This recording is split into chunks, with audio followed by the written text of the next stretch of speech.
Hi guys, welcome to KP classes. आज की class में हम आपका लीगल स्टडीज का यूनिट 1 स्टार्ट करने वाले हैं, जिसमें आपका जो पहला यूनिट है दैट इज ऑफ जुडिशरी, जिसमें हम आपका हायरार्की ऑफ कोर्ट्स पढ़ने वाले हैं, जिसमें आपका जो स्ट्रक्चर है कोर्ट का वो कैसा होता है, रूल्स एंड इम्पार्शियलिटी, वो सारी की सारी चीजें हम डिटेल्ड मैनर में समझने वाले हैं। जो जजेस होते हैं हाई कोर्ट की, उनकी अपॉइंटमेंट्स कैसे होती है, अगर मान लो कोई जज है उसको हमें उसकी पोस्ट से हटाना है, या उनकी इम्पीचमेंट का प्रोसेस क्या है, वो सारी की सारी चीजें आज हम यूनिट 1 ऑफ लीगल स्टडीज में समझने वाले हैं। लेकिन उससे पहले अगर आप अपने एग्जामिनेशन की तैयारी, अपनी आप सीयूटी यूजी एग्जामिनेशन की तैयारी बहुत अच्छे तरीके से करना चाहते हैं, so we are coming up with some batches, जिसमें आपका पहला बैच होता है CUET UG, that includes general test and language test. इसका नाम क्या है? इसका नाम है Sarathi batch, because it is for all those students who are going to appear in this examination. You guys must be knowing कि आपका जो जनरल टेस्ट का पार्ट है और आपका जो लैंग्वेज का पार्ट है, that is compulsory for all the students. तो अगर आप जनरल टेस्ट की तैयारी करना चाहते हैं और लैंग्वेज टेस्ट की तैयारी करना चाहते हैं, so we are coming up with a Sarathi batch which is available at 1499 rupees, जिसमें आपको जनरल टेस्ट की क्लासेस मिलती हैं, जिसमें आपको quantitative aptitude, logical reasoning, GK and current affairs और इंग्लिश पढ़ाया जाता है। उसके साथ साथ आपका जो लैंग्वेज वाला पार्ट होता है, जिसमें आपकी इंग्लिश और हिंदी लैंग्वेज की आपको तैयारी कराई जाती है, अलोंग विद दैट आपका जो प्रीवियस ईयर्स का पेपर है जो अलग अलग शिफ्ट में होता है, वो सारा का सारा डिस्कशन आपको इस बैच में मिलने वाला है ओनली एट 1499 रुपीज। उसके बाद जो बैचेस हैं, जैसे मान लो अगर आप लॉ करना चाहते हो, so you have to prepare for legal studies. अगर आप कॉमर्स के कोई कोर्स को परस्यू करना चाहते हो, so you have to read the domain subject which are there in the commerce batch. Then after that अगर आप साइंस करना चाहते हो, साइंस में कोई कोर्स करना चाहते हो, तो उसके लिए आपको साइंस बैच के वो ऑप्शंस होते हैं, जिसमें आपको आपका मैथमेटिक्स, जिसमें आपका बायोलॉजी, जिसमें आपका फिजिक्स, जिसमें आपका केमिस्ट्री, जिसमें आपका मैथमेटिक्स, ये चारों सब्जेक्ट आपको पढ़ाए जाते हैं सीयूटी साइंस उड़ान बैच में। उसके बाद अगर कोई आप कॉमर्स कोर्स करना चाहते हैं, सो उसके लिए we are having the CUET commerce Udaan batch, जिसमें आपका जितने भी कॉमर्स के डोमेन सब्जेक्ट हैं, जैसे आपका बिजनेस स्टडीज है, जैसे आपका अकाउंटेंसी है, जैसे आपका इकोनॉमिक्स है, जैसे आपका एंटरप्रेन्योरशिप है, वो सारी की सारी चीजें you are going to get in Udaan batch. उसके बाद अगर हम ह्यूमैनिटीज उड़ान बैच की बात करते हैं, उसमें आपके ह्यूमैनिटीज के जितने डोमेन सब्जेक्ट होते हैं, जिसमें आपका पॉलिटिकल साइंस, जिसमें आपका हिस्ट्री, जिसमें आपका सोशियोलॉजी, ये सारी की सारी चीजें you are going to get in these courses. So now I am going to make you understand कि क्या क्या चीजें हैं जो आपको इस कोर्स में मिलती हैं। सबसे पहले जब हम सीयूटी साइंस उड़ान बैच की बात करते हैं, इसमें आपको साइंस के जितने सब्जेक्ट्स हैं, जिसमें आपका फिजिक्स, जिसमें आपका केमिस्ट्री, जिसमें आपका मैथमेटिक्स, जिसमें आपका बायोलॉजी, ये सारी की सारी चीजें along with that general test की क्लासेस आपको मिलती हैं, अलोंग विद दैट आपको लैंग्वेज की क्लासेस मिलती हैं। And this course is available at 1999 rupees, जिसमें आपकी जो लाइव ऑनलाइन क्लासेस होती हैं, टिल द एग्जाम आपकी क्लासेस होती हैं, हर एक क्लास का आपको रिकॉर्डेड बैकअप मिलता है, और पूरी के पूरे जितने डोमेन सब्जेक्ट हैं आपके, जैसे आपका जनरल टेस्ट है, जैसे आपका लैंग्वेज टेस्ट है, अलोंग विद दैट जितने भी डोमेन सब्जेक्ट आपको साइंस में मिलने वाले हैं, वो सारे के सारे कोर्सेज आपको अंडर वन रूफ उड़ान बैच में मिल जाते हैं।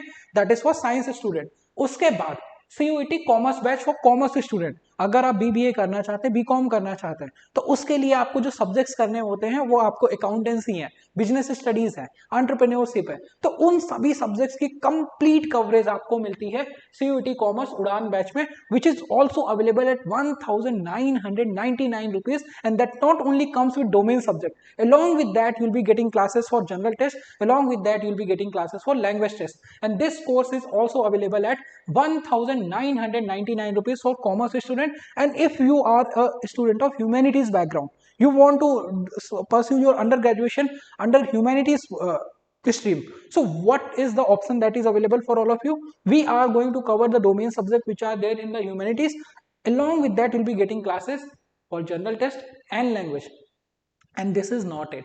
If you want to pursue law from top central law universities, so for that you have to study this domain subject of legal studies, which is freely available with our science batch, with our commerce batch, with our humanities batch. So you can count on your fingers what are the benefits you are going to get. You are going to get the classes for legal studies, you are going to get classes for language, you are going to get classes for general test, you are going to get classes for your domain subject, and this whole bundle of courses are available only at 2000 rupees. So this is it, this is about the courses, this is one stop solution for all of you. If I'm going to talk about the commerce batch, where top faculties from all over India will be guiding you step by step how you can reserve your seat in the top central university, जिसमें अगर आप commerce batch की बात करते हैं, this course is available eight only 2000 rupees, जिसमें आपके जितने भी कॉमर्स के डोमेन सब्जेक्ट्स होते हैं उनकी क्लासेस आपको मिलती हैं। अलॉन्ग विद दैट आपका जो जनरल टेस्ट है, अलॉन्ग विद दैट आपको हिंदी और इंग्लिश लैंग्वेज की भी क्लासेस मिलती हैं। वैसे ही हमारा ह्यूमैनिटीज बैच है जिसमें आपको ह्यूमैनिटीज के डोमेन के साथ साथ ये सारी क्लासेस आपको मिलती हैं। सो अगर आप अपनी तैयारी को बूस्ट करना चाहते हैं, so this is the one stop best solution जो आपको बहुत ही अफोर्डेबल प्राइस में मिलता है, ओनली एट 1999 रुपीज। तो अब इसके बाद हम आपका जो लीगल स्टडीज का यूनिट 1 है उसको हम बहुत ही डिटेल्ड मैनर में डिस्कस करने वाले हैं। What are the things, what are the topics that you need to understand to score well in this legal studies। so उसके लिए हमें सबसे पहले समझना पड़ेगा कि आपके जो लीगल स्टडीज के टॉपिक्स है उसका जो यूनिट 1 है वो हम आज की क्लास में डिस्कस करने वाले हैं। तो जब हम इसकी बात करते हैं, अब अगर आप ये वाली बुक देखेंगे लीगल स्टडीज की, सो आपको समझ आएगा कि इसमें आपको सबसे पहले क्या दे रखा है। सबसे पहले आपको यहाँ पे दे रखा है the constitution of India preamble. अब जब भी हम लॉ की बात करते हैं ना, जब भी आप कोई भी चीज, कोई भी काम की शुरुआत करते हैं, तो उसमें आपको क्या होता है, किसी भी चीज को शुरुआत करने के लिए हम उसका कोई एक मंत्र पढ़ते हैं। कोई एक, जैसे अगर मान लो कोई भी एक बुक पढ़ने के लिए आप जाते हो, उसका आप इंडेक्स पढ़ते हो। तो अगर आप इंडिया के लीगल सिस्टम को समझना चाहते हो तो उसको बहुत अच्छे तरीके से समझने के लिए आपको प्रियम्बल को सीखना होता है, आपको प्रियम्बल को समझना होता है। दैट इज द पर्पस कि आपको इस बुक के इंडेक्स वाले पार्ट में ही आपको कॉन्स्टिट्यूशन ऑफ इंडिया का प्रियम्बल दिया गया है, जिसको हम आगे आने वाले टाइम में डिस्कस करेंगे। लेकिन आज की क्लास में हम आपका जुडिशरी वाला जो यूनिट है उसको हम सीखने वाले हैं, समझने वाले हैं। ठीक है, अब देखो जब हम जुडिशरी की बात करते हैं ना, दैट इज योर यूनिट 1, उसमें आपको सबसे पहले क्या समझाया गया है कि इंडिया में क्या क्या चीजें हैं। पहली बात तो जो हम सीखने वाले हैं, पहली बात आपका कॉमन लॉ क्या होता है, उसके बाद आपका एडवर्सियल सिस्टम ऑफ लॉ क्या होता है, ड्यू प्रोसेस ऑफ लॉ क्या होता है, पब्लिक इंटरेस्ट लिटिगेशन क्या होता है, इम्पार्शियलिटी ऑफ जजेस को हम कैसे इंश्योर करते हैं, जुडिशियल रिव्यू क्या होता है, सेपरेशन ऑफ पावर्स क्या होता है, वो सारी की सारी चीजें हम आज की इस क्लास में समझने वाले हैं। लेकिन उससे पहले ये आपका हायरार्की ऑफ कोर्ट्स है जो आपको एक फिगर, एक डायग्राम से यहाँ पे समझाया गया है। जैसे अगर आप हाईएस्ट अपीलेट कोर्ट की बात करते हैं वो सुप्रीम कोर्ट ऑफ इंडिया होती है। अब आपको ये टर्म सुन करके लग रहा होगा हाईएस्ट अपीलेट कोर्ट, कितना डिफिकल्ट है ये चीजें समझना। लेकिन let me just tell you, let me just break it down for all of you. What I am saying is कि जैसे मान लो आपके साथ किसी ने कोई एक ऑफेंस कर दिया, किसी ने मान लो आपके घर में आकर के, घर में नहीं आकर के आपके पड़ोसी का मर्डर कर दिया। तो अब जो जो पड़ोसी की फैमिली वाले हैं उन्होंने कोर्ट में अपील करी, उन्होंने सेशन कोर्ट में एफआईआर करी, सेशन कोर्ट में मैटर गया, सेशन कोर्ट ने क्या किया, उसको बरी कर दिया। अब आपको क्या है, आप उस जजमेंट से एग्रीव हो गए कि नहीं भाई मेरे को तो ये जजमेंट पसंद नहीं आई, कि ऐसा कैसे हो सकता है, किसी ने इतना बड़ा ऑफेंस कर दिया और कोर्ट ने उसका कॉग्निजेंस भी नहीं लिया, कोर्ट ने उस पर डिटेल्ड जो वो होनी चाहिए थी हियरिंग वो भी नहीं करी और अपना जजमेंट दे दिया। तो उस चीज को आप कहाँ चैलेंज कर सकते हो, क्या आपके पास कोई ऑप्शन नहीं है? The answer is no. आपको कहाँ है जाना है, आपके पास ऑप्शन होता है। अगर आप मान लो आप अगर सेशन कोर्ट के जजमेंट से एग्रीव्ड होते हैं, आप सेटिस्फाई नहीं होते, आप उसकी अपील हाई कोर्ट में करते हैं। अगर आप हाई कोर्ट के जजमेंट से भी सेटिस्फाइड नहीं होते, उसकी अपील आप सुप्रीम कोर्ट में करते हैं। लेकिन सुप्रीम कोर्ट क्या है, हाईएस्ट अपीलेट कोर्ट है, उसके ऊपर कोई अपील नहीं होती। मतलब क्या हुआ कि आप अगर सेशन कोर्ट में आपको वो फैसला पसंद नहीं आया, आप हाई कोर्ट चले गए, हाई कोर्ट में आपको पसंद नहीं आया, आप सुप्रीम कोर्ट चले गए। अब सुप्रीम कोर्ट अगर आपको पसंद नहीं आया तो आपके पास कोई ऑप्शन नहीं है, फिर आपको प्रेसिडेंट के पास मर्सी पिटीशन लगानी पड़ती है। वो सारी की सारी चीजें, that is the structure, that is the hierarchy of courts in India. अब उसी चीज को यहाँ पे इस पैराग्राफ फॉर्मेट में समझाने की कोशिश की गई है। Late me just read the language of this paragraph which is given here. It says the constitution of India lays down the framework of Indian judicial system, कि जो आपका कॉन्स्टिट्यूशन ऑफ इंडिया है वो आपको बताता है कि इंडिया में जो जुडिशरी है उसका फ्रेमवर्क क्या है। अब उसको समझने के लिए इंडिया ने क्या किया है, India has adopted federal system of government which distribute law between centre and state, yet the constitution establishes a single integrated judiciary comprising of courts to administer both central and state laws. अब देखो India में क्या है, देखो ध्यान से समझना, there are certain terms जो हमें सीखने हैं। फेडरल सिस्टम ऑफ गवर्नमेंट है, इसका मतलब क्या होता है, give me a second. Federal system of government का मतलब क्या होता है कि India is a federal state. Federal state क्या है कि स्टेट के अपने लॉज हैं और सेंटर के अपने लॉज हैं। स्टेट के लॉज अलग होते हैं, सेंटर के लॉज अलग होते हैं। जैसे स्टेट क्या है, स्टेट के लॉज जो होते हैं वो आपका, ऑल्दो लिस्ट वाली जो चीजें हैं वो सारी चीजें हम किसी और वीडियो में डिस्कस करेंगे, लेकिन फेडरल सिस्टम ऑफ गवर्नेंस का मतलब क्या होता है, फेडरल सिस्टम ऑफ गवर्नेंस का मतलब ये होता है कि इंडिया में जो लॉज हैं, स्टेट लॉज अलग हैं और सेंट्रल लॉज अलग हैं, लेकिन उसको गवर्न करने के लिए जो इंडिया का जुडिशियल सिस्टम है वो कैसा है, इंडिया का जो जुडिशियल सिस्टम है वो इंटीग्रेटेड है। हमारे पास एक जुडिशियल सिस्टम है, हमारे इंडिया में जो लॉज फॉलो होते हैं वो through out the court same होते हैं। ऐसा नहीं होता कि किसी और कोर्ट में कोई और लॉ फॉलो होता है, किसी और कोर्ट में एक और अदर लॉ फॉलो होता है। इंडिया का जो इंटीग्रेटेड जो जुडिशरी है ना वो कैसी है, give me a second, just give me 1 second, I'll be explaining you. Constitution establishes a single integrated system of judiciary comprising of courts to administer both central and state laws. मतलब जो आपका central level पे laws हैं centre के लिए, केंद्र सरकार के लिए, वो अलग हैं, स्टेट के सब्जेक्ट मैटर अलग हैं, लेकिन उनको डील करने के लिए जो जुडिशरी है वो एक है। That is the meaning of this line. The supreme court आपका लोकेटेड है न्यू दिल्ली में, it is the apex court और द हाईएस्ट अपीलेट कोर्ट, मतलब जो सबसे ऊपर है, उससे ऊपर आप कहीं अपील नहीं कर सकते। So that is the highest appellate court which is located in new Delhi, which is followed by various high courts at that state level which functions for one or more member state. The high courts are followed by district and subordinate courts which are known as the lower courts in India. अब देखो, अब इस paragraph को समझने के लिए क्या दे रखा है इसमें कि इंडिया का जो जुडिशियल सिस्टम है ना वो कैसा है, इंटीग्रेटेड है। मतलब इंडिया की जो जुडिशरी है वो सेम लॉ फॉलो करती है थ्रू आउट। अब वो फॉलो कैसे होते हैं, जो सुप्रीम कोर्ट के जजमेंट होते हैं ना वो सारी की सारी हाई कोर्ट पे लागू होते हैं। अगर मान लो सुप्रीम कोर्ट ने एक जजमेंट दे दिया कि ऐसे मैटर में पनिशमेंट ये होगी, तो जितनी हाई कोर्ट्स होंगी उनको उस बात को फॉलो करना पड़ेगा। तो जितने भी सुप्रीम कोर्ट के डिसीजंस होते हैं वो हाई कोर्ट्स पे बाइंडिंग होते हैं, और जितने भी हाई कोर्ट्स के डिसीजन होते हैं वो उस स्टेट की जिसके लिए उस हाई कोर्ट को बनाया गया है उसकी सबऑर्डिनेट कोर्ट्स पे भी अप्लीकेबल होते हैं। तो अब ये क्या हो गया, this is an example of India is having only single integrated judicial system. अब उसके बाद क्या है, आपकी सुप्रीम कोर्ट है जो न्यू दिल्ली में है, उसके बाद आपकी हाई कोर्ट्स हैं जो हर एक स्टेट के लिए अवेलेबल है, कुछ स्टेट के लिए मोर देन 2 स्टेट के लिए एक हाई कोर्ट आपके पास अवेलेबल है। उसको सपोर्ट करने के लिए there are district and session courts, और उनको सपोर्ट करने के लिए, पेंडेंसी को कम करने के लिए there are various tribunals which are there. तो वो सारी की सारी चीजें आपका इसमें हमने स्ट्रक्चर एंड हायरार्की वाले कोर्ट्स वाले पार्ट्स में डिस्कस किया। Now the first one is supreme court of India. अब यहां से आपका जीके का क्वेश्चन है जो आपके एग्जामिनेशन में आता है। It says the supreme court of India came on being on 28 of January 1950।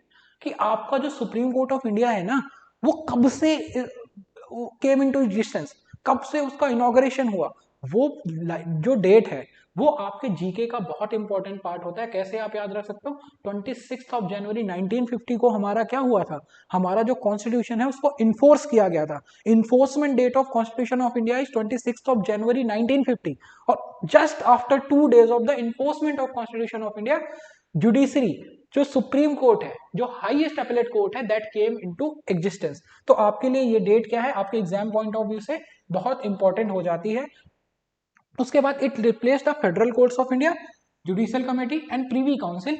अब देखो प्रीवी काउंसिल क्या है, इसके लिए अगर आपने वो मूवी देखी होगी, there is one movie of Akshay Kumar जिसमें क्या होता है, he is a navy officer, जिसको हम रुस्तम मूवी, अगर आपने उसको देखा होगा, आपने देखा होगा कि पहले टाइम में क्या होता है, प्रीवी काउंसिल्स होती थी जिसमें आपका ज्यूरी बैठती थी, ज्यूरी का जो डिसीजन होता था, ज्यूरी जो भी डिसीजन लेती थी वो कोर्ट को मानना होता था। तो जो पुराना लीगल सिस्टम है ना, उसको हाई कोर्ट, ये सुप्रीम कोर्ट को जब 28 जनवरी 1950 को स्टैब्लिश किया गया, तो वो सारी की सारी चीजें खत्म कर दी गई।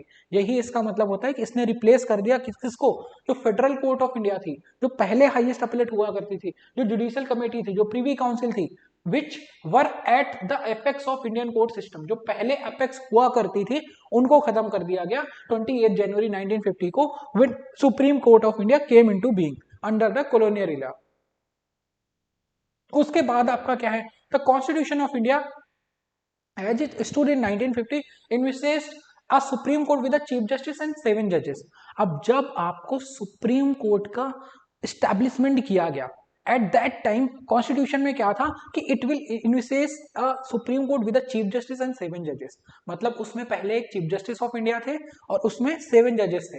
लेकिन आज के टाइम में ये नंबर को इंक्रीज कर दिया गया है। It says parliament was granted to increase the number of जजेस in coming years. At present, total strength of Supreme Court is 31 judges, including the Chief Justice of India. That is wrong. अब इसको update करके now total there are 34 जजेस including the chief justice of India, क्योंकि ये power central government को दी गई है। क्योंकि जैसे जैसे इंडिया की पॉपुलेशन ने ग्रो किया है, वैसे वैसे उन जो सुप्रीम कोर्ट है उसको डील करने के लिए, इतनी बड़ी पॉपुलेशन को डील करने के लिए, इतने बड़े केसेस को डील करने के लिए जो जजेस की नंबर है उनको हमें बढ़ाना पड़ेगा ना। So at the time there are 34 जजेस including the chief justice of India. उसके बाद अगर हम हाई कोर्ट्स की बात करते हैं, इंडिया में कितनी हाई कोर्ट्स हैं, तो आपके पास 24 हाई कोर्ट्स होती हैं, जिनको क्या है, जिनको जो सुप्रीम कोर्ट के डिसीजन होते हैं वो मान्य होते हैं। तो ये सारी चीजें आपको दे रखी है कि 24 हाई कोर्ट्स है, state and union territory level. Each high court has jurisdiction over a state, a union territory और अ ग्रुप ऑफ स्टेट और अ यूनियन टेरिटरी। इसका मतलब क्या है, जैसे दिल्ली में आपको पता हो, दिल्ली हाई कोर्ट का नाम आपने सुना होगा। अब दिल्ली क्या है, दिल्ली एक यूनियन टेरिटरी है, मतलब उसको यूनियन, मतलब जो सेंट्रल गवर्नमेंट है ना उसकी टेरिटरी में आता है वो, उसको जो यूनियन है ना वो मैनेज करता है, because it is the capital. तो वहां पे आपका हाई कोर्ट है, दिल्ली हाई कोर्ट। तो अब हाई कोर्ट क्या है, जो आपके स्टेट के लिए भी है, जो आपके यूनियन टेरिटरीज के लिए भी है, जो आपके मोर देन वन स्टेट के लिए भी है, जो more than one state and union territory के लिए भी है। तो total there are 24 high courts जो आपका स्टेट वाइज आपको दिए जाते हैं। फिर उसके बाद आपकी आती है डिस्ट्रिक्ट एंड सबॉर्डिनेट कोर्ट्स। अब डिस्ट्रिक्ट एंड सबॉर्डिनेट कोर्ट्स क्या होती है, जिसमें आपका सिविल कोर्ट्स आती है, जिसमें आपकी सेशन कोर्ट आती है। जैसे मान लो कोई ऑफेंस होता है, अब किसी ने किसी को मार दिया, किसी ने किसी का मर्डर कर दिया, तो अब वो क्या है, दैट इज एन क्राइम। अब उस क्राइम को डील करने के लिए इंडिया में क्या है, आपने एफआईआर कर दिया। अब एफआईआर क्या है, पुलिस ने लॉन्च कर दिया। अब ऐसा थोड़ी है कि पुलिस बिठा करके सुना देगी फैसला कि इसने इसको मारा है, इसको ऐसा। उसके लिए हमारे पास कोर्ट्स है, उसके लिए प्रॉपर हियरिंग होती है, एविडेंस आपको प्रोड्यूस करना होता है कोर्ट के सामने। ऐसे हियरिंग होती है, दोनों साइड को कोर्ट सुनती है, कोर्ट सुनने के बाद कोई फैसला देती है। तो वो सारी की सारी चीजें कहाँ होती हैं, वो डिस्ट्रिक्ट एंड सबॉर्डिनेट कोर्ट में होती हैं। फिर अगर आपको डिसीजन पसंद नहीं आता, तब आप हाई कोर्ट जाते हो, तब आप सुप्रीम कोर्ट जाते हो। So this is the thing जो हमें सीखनी है, समझनी है डिस्ट्रिक्ट एंड सबॉर्डिनेट कोर्ट वाले पार्ट में। अब देखो डिस्ट्रिक्ट जज, अब अगर हम यहाँ इसको लैंग्वेज को रीड करने की बात करें, it says the court that function below the high courts are popularly known as lower courts. जो हाई कोर्ट के ज्यूरिसडिक्शन से नीचे आती है ना, उनको हम क्या बोलते हैं, उनको हम लोअर कोर्ट्स बोलते हैं। अब इसमें क्वेश्चन कैसे आ सकता है, दे मस्ट बी सेइंग कि विच one is the example of lower courts in India. अब उसमें उन्होंने दे दिया हाई कोर्ट, सुप्रीम कोर्ट, उसके बाद उन्होंने दे दिया कि आपका session court and civil courts. तो अब आपको कोई ऑप्शन सेलेक्ट करना है, which one is the. So आपको इसके लिए क्या पता होना चाहिए, लोअर कोर्ट्स हम किसको बोलते हैं, they consist of district and subordinate courts. Each state is divided into judicial districts presided over by district और द सेशन जज। अब यहां से भी आपको क्वेश्चन बनने की पॉसिबिलिटी होती है, यहां से भी आपको क्वेश्चन बनने की प्रोबेबिलिटी होती है। अब इसमें दे आर सेइंग डिस्ट्रिक्ट जज एंड सेशन जज, तो यहां से हमें समझना पड़ेगा डिस्ट्रिक्ट जज कौन होता है और सेशन जज कौन होता है। अगर आपने किसी का मर्डर कर दिया, उसको सुनने के लिए जो जज बैठता है at district level, that is known as session जज। कैसे याद रख सकते हो, जो सेशन जज होता है वो क्रिमिनल केसेस की सुनवाई करता है। जो क्रिमिनल क्राइम होता है डिस्ट्रिक्ट लेवल पे, किसी भी लेवल पे जो क्राइम होता है उसको सुनने के लिए सेशन जज होता है। लेकिन जो सिविल डिस्प्यूट होता है, मेरा प्रॉपर्टी को लेकर के किसी से झगड़ा हो गया, उसको जो डिस्ट्रिक्ट लेवल पे सुनता है वो आपका सिविल जज होता है। जैसे मान लो कोई फैमिली को लेकर के डिस्प्यूट है, वो सारी की सारी चीजें कौन सुनता है, वो सारी की सारी चीजें आपका जो सिविल जज होता है वो सुनता है, और द डिस्ट्रिक्ट जज। तो डिस्ट्रिक्ट जज और सेशन जज में क्या फर्क होता है, सेशन जज क्रिमिनल केसेस की हियरिंग करता है, और जो आपका डिस्ट्रिक्ट जज होता है वो क्या करता है, डिस्ट्रिक्ट जज आपके सिविल केसेस की हियरिंग को करता है। तो ये आपका डिस्ट्रिक्ट एंड सबऑर्डिनेट कोर्ट में आता है, VC presides over the civil cases is and a session जज presides over a criminal case. ये यहाँ पर आपको दे दिया गया। तो ये सारे जो लाइंस के बीच में आपको छोटे छोटे से पॉइंटर्स दिखते हैं ना, जिनको अभी हम हाईलाइट कर रहे हैं, यही आपके एग्जाम का क्वेश्चन बनते हैं। जैसे यहाँ पे क्या दे दिया गया, each state is divided in the judicial district, जो गवर्न किए जाते हैं किससे, जो प्रिसाइड किए जाते हैं डिस्ट्रिक्ट एंड सेशन जज से। द जज इज नोन एज डिस्ट्रिक्ट जज। डिस्ट्रिक्ट जज हम उसको कब बोलते हैं, when C is presiding over a civil case. जब भी वो सिविल केस के मैटर को सुनते हैं तो उनको हम डिस्ट्रिक्ट जज बोलते हैं, लेकिन जब वो क्रिमिनल केसेस को सुनते हैं तो उनको हम क्या बोलते हैं, उनको हम सेशन जजेस बोलते हैं। फिर उसके बाद अगर हम आगे इस लैंग्वेज को और समझने की कोशिश करते हैं, इससे डिस्ट्रिक्ट जज को हम मेट्रोपॉलिटन सेशन जज भी कहते हैं। बहुत सारे एरियाज क्या होते हैं जो सिटी में होते हैं, जो मेट्रोपॉलिटन एरियाज होते हैं, उनको जो जज गवर्न करता है उनको हम क्या बोलते हैं, वहां पे जो जज होता है उसको हम बोलते हैं मेट्रोपॉलिटन सेशन जज। जो डिस्ट्रिक्ट कोर्ट इन अ सिटी को क्या करता है, मेट्रोपॉलिटन एरिया जो स्टेट गवर्नमेंट को गवर्न करता है, जो स्टेट गवर्नमेंट गवर्न करती है मेट्रोपॉलिटन एरिया को, वहां जो जजेस होते हैं उनको हम मेट्रोपॉलिटन, जिसको हम एमएम बोलते हैं, मेट्रोपॉलिटन मजिस्ट्रेट या मेट्रोपॉलिटन सेशन जज होता है। फिर उसके बाद डिस्ट्रिक्ट जजेस में be working with the additional district जजेस depending upon the judicial workload. अब देखो इन चीजों को पढ़ने का पर्पस क्या है, the name of the unit is what, जो यूनिट है उसका नाम है आपका structure and hierarchy of the courts. तो उसमें सबसे पहले हमने सीखा हाई कोर्ट क्या है, उसके बाद हमने देखा सुप्रीम कोर्ट हमने देखा, फिर उसके बाद हमने हाई कोर्ट डिस्कस किया, फिर उसके बाद आपका जो जो आपका लोअर कोर्ट्स है उनको हमने देखा, कितनी आपकी हाई कोर्ट्स हैं, जो आपका सुप्रीम कोर्ट है उसको कौन प्रिसाइड करता है, चीफ जस्टिस ऑफ इंडिया, कितने जजेस होते हैं, और 33 जजेस होते हैं, बिकॉज टोटल देयर आर 34। वैसे ही आपका हाई कोर्ट की स्ट्रेंथ क्या है, स्टेट टू स्टेट अलग अलग होती है, वो कौन प्रिसाइड करता है, chief justice of that particular high court. उसके बाद आपकी डिस्ट्रिक्ट और सेशन जजेस आती है, उनको कौन लीड करता है, कौन रूल करता है, उसका नाम अभी हमने देखा, जैसे आपका सेशन जज होता है, जैसे आपका सिविल जज और द डिस्ट्रिक्ट जज होता है। उसके बाद अगर वही सेम जज अगर मेट्रोपॉलिटन एरिया में मैटर को प्रोसाइड करता है, उसको हम एमएम बोलते हैं, मेट्रोपॉलिटन मजिस्ट्रेट और मेट्रोपॉलिटन जज। तो अब क्या हो गया, ये सारा का सारा जीके का इंपॉर्टेंट पार्ट है जो आपको आना चाहिए, जिससे आपके क्वेश्चंस बनते हैं। अब देखो इसमें क्या दे रखा है, अ ग्रुप ऑफ जजेस सिटिंग टुगेदर, ये आपके इंपॉर्टेंट टॉपिक्स हैं जो आपको सीखने हैं, समझने हैं, सीखने हैं। अब उसके बाद पहले हमने क्या देखा, सुप्रीम कोर्ट, फिर क्या देखा, हाई कोर्ट, फिर क्या देखा, डिस्ट्रिक्ट कोर्ट और सेशन कोर्ट। उनको सपोर्ट करने के लिए देयर आर ट्राइब्यूनल्स ना। अब हम ट्राइब्यूनल्स को सीखने वाले हैं, समझने वाले हैं। ट्राइब्यूनल्स क्या होती है, apart from these judicial bodies, Indian judiciary is also categorised by numerous semi judicial bodies involved in the dispute resolution.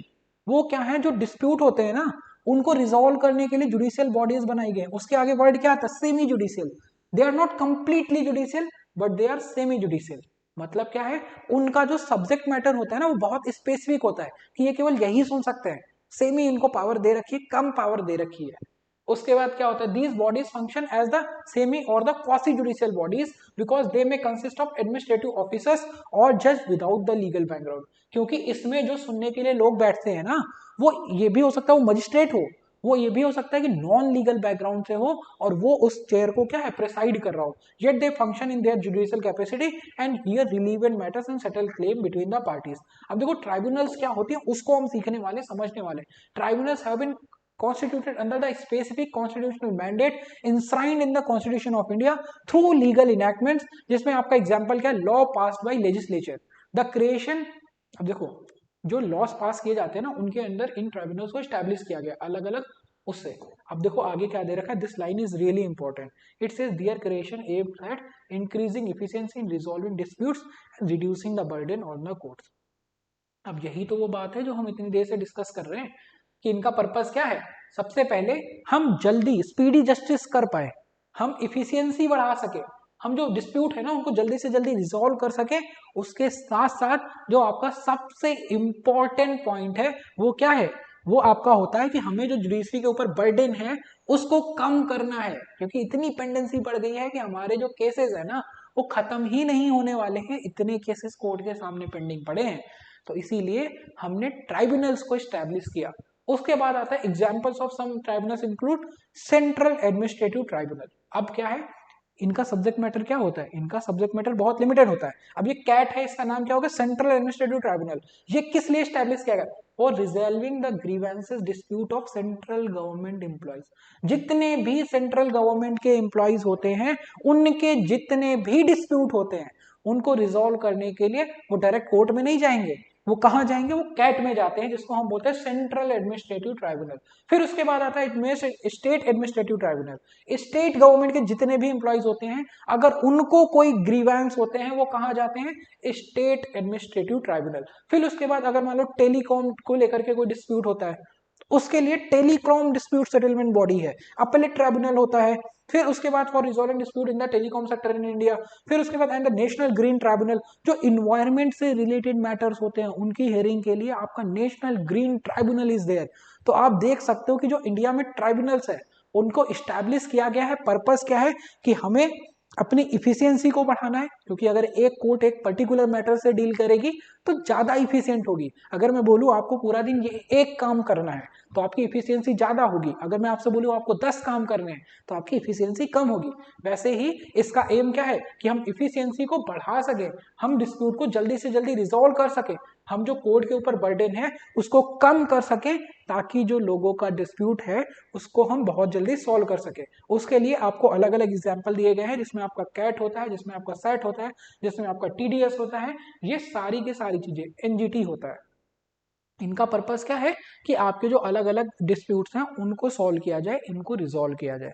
So this is the subordinate. ये भी आपका एक क्या है, ये भी आपका एक पार्ट होता है जुडिशरी का, जो आपका सेमी जुडिशियल कैपेसिटी में परफॉर्म किया जाता है। अब ये हो गया। अब उसके बाद आता है इंडियन जुडिशरी के सैलिएंट फीचर क्या है। अब हमने इसका एक टॉपिक कंप्लीट किया है, that is structure and hierarchy of the court. अब हम अगली क्लास में क्या डिस्कस करेंगे, जो इंडियन जुडिशरी है उसके सैलिएंट फीचर्स क्या है, क्या इंपॉर्टेंट फीचर्स हैं जुडिशरी के। अगर आप कोई एक मोबाइल फोन परचेज करने जाते हो ना, तो आप ये देखते हो ये जो मोबाइल फोन है इसमें कैमरा कितने मेगापिक्सल का है, इसकी फोटो क्वालिटी क्या है, इसके अंदर कितना रैम है, इसके अंदर कितना स्टोरेज है, इसकी इफिशियंसी क्या है, इसका चार्जिंग टाइम कितना है। तो वो क्या है, वो इस मोबाइल फोन के फीचर्स है। वैसे ही जब हम फीचर्स की बात करते हैं इंडियन जुडिशरी की, तो इंडियन जुडिशरी कैसे फंक्शन करती है, वो सारी ये सारी चीजें हम इस टॉपिक 2 में डिस्कस कर रहे होंगे इन द नेक्स्ट वीडियो। उससे पहले अगर आप अपनी तैयारी को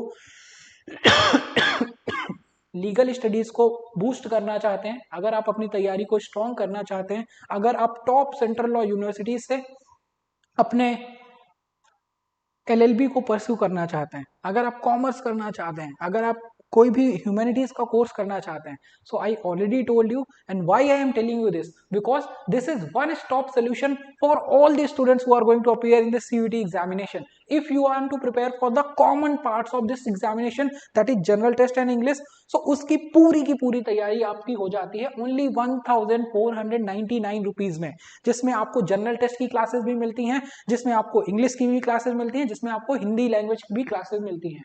उसके बाद अगर आप साइंस स्टूडेंट है, अगर आप कॉमर्स स्टूडेंट है, अगर आप ह्यूमैनिटीज स्टूडेंट है, तो उनके लिए we are running a very great offer of 1999 rupees, जिसमें आपको साइंस के डोमेन सब्जेक्ट तो मिलते ही हैं, अलॉन्ग विद दैट आपको सारथी बैच इसके साथ फ्री मिलता है, सारथी बैच इसके साथ फ्री मिलता है, सारथी बैच इस बैच के साथ भी आपको फ्री मिलता है। And this is not it, अगर आप इनमें से किसी भी बैच को ऑप्ट करते हैं तो आपको उसके साथ लीगल स्टडीज का जो बंडल है वो फ्री ऑफ कॉस्ट आपको प्रोवाइड किया जाता है, ताकि आपका क्या है, आपकी लीगल नॉलेज को भी इनहेंस किया जा सके। That is not only for aspirants, अगर आप लॉ की जानकारी को लाना चाहते हैं, दैट इज द पर्पस कि हमने सभी स्टूडेंट्स के लिए वो फ्री ऑफ कॉस्ट अवेलेबल किया है। तो आप अगर लीगल स्टडीज को भी अच्छे से करना चाहते हैं वो भी आप कर सकते हैं इन बैचेस के थ्रू, अलॉन्ग विद दैट आपको जनरल टेस्ट और लैंग्वेज की क्लासेस मिलती है। So if you want to boost your preparation, you can enroll now and you can start your preparation with us. Thank you so much.